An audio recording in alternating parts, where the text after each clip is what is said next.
meanwhile, yesterday, special envoy of U.S. President Steve Witkoff, during their interview on ABC, stated that U.S. has one very clear red line on Iran. We cannot allow even 1% of an enrichment capabilities. But Witkoff claimed he wants to get the solution. Well, this is a take or demand of US that Iran's leadership several times already rejected. But I don't know. I mean, you can listen to this video, by the way, on my Telegram. I'm not sure if I will open it now, if you will hear sound. Let's check it for...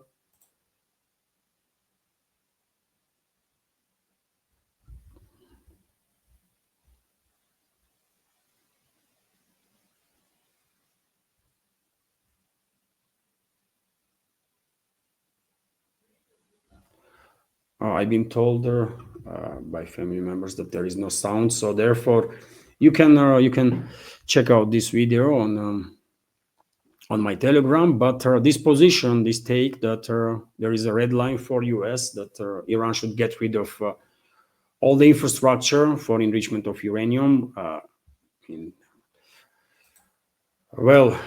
This might not help with the escalation, because we have several responses from Iranian side. So enrichment will continue. Foreign Minister Abbas Araghchi stated, but he also said that he is ready to discuss no nukes being made. So Iran has no plans to build nuclear weapons. Iran is open to discuss topic of additional reassurances that Iran has no intention to build nuclear weapons. But yet again, currently positions of two sides seems like are in parallel universes, because Iran says they're not going to get rid of enrichment capabilities, and Iran is and US is demanding entire infrastructure of Iran when it comes to enrichment, or all the facilities where centrifuges are located and so on should be dismantled. So sides are very far apart right now from reaching any sort of deal.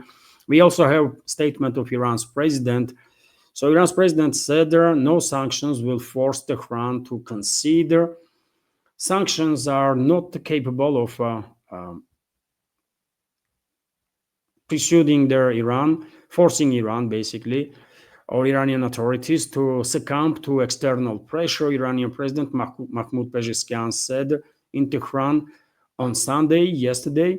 We have quote here, they want to impose sanctions against us. He's asking, we are under them all the time. Press TV quotes him as saying, we will never give up our peaceful nuclear program, no matter what they do. We will not give up. The president assured the public. And by the way, what I think is that if US is honest, and I have some doubts about it, but if US is honest in this negotiation, honest player or honest side, then I think with involvement of Moscow, Beijing maybe, or New Delhi, some compromises may be found.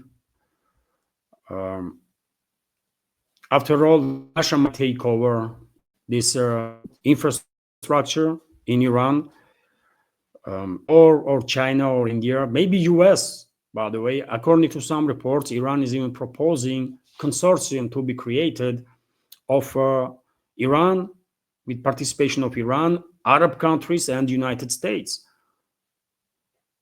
And this consortium to be charged of these facilities where enrichment is taking place. And US will have a direct control and knowledge of the enrichment processes. So according to some reports, this is what Iran is proposing. But if Washington is still demanding enrichment infrastructure to be dismantled, then obviously Iranian leadership and many people worldwide are questioning how honest US is really in these negotiations, right? And as I said many times before, I think at one point US delegation will just walk away. Washington will just walk away from these talks.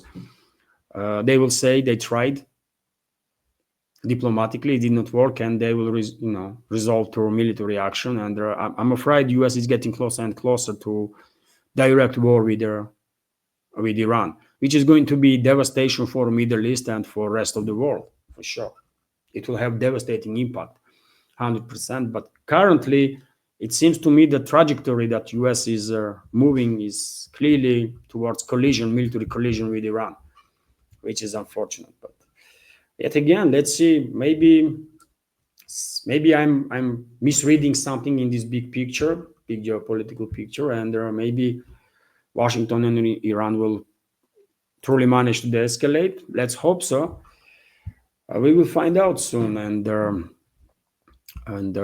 when it comes to Middle East, dear friends, I have this report in connection to the region. So Putin invites Arab leaders to Moscow summit. Russian President Vladimir Putin has invited the heads of states and governments of Arab League countries to attend the first Russia-Arab summit scheduled for October 15 in Moscow. The Kremlin published the invitation on its official website on Sunday as Arab leaders gathered in Baghdad to discuss the war in Gaza and a number of other topics. We have quote here: "We intend to further actively develop constructive dialogue with the League of the Arab States, as well as the friendly relations with all its members," Putin said. In this regard, I would like to invite all leaders of your organizations, member states, as well as the Secretary General of the League to take part in the first Russia-Arab summit, which we plan to hold on October 15. This is quote from Putin's statement. Well, I'm quite sure Arab countries will respond positively. They will accept invitation, and I have no doubts that vast majority of Arab countries will be represented in this summit on October 15 by heads of the states, by leaders of these countries. Dear friends, if you like my work, please help me to maintain and basically save this independent media project. You can assist through several ways. You can buy me coffee through Coffee platform, or donate through PayPal and Boosty platforms, or you can subscribe to my Patreon page or on page that I have on the Boosty. All the links are on this video description box and in the pinned comment, including crypto address. Many thanks to everyone who already helped. Truly grateful.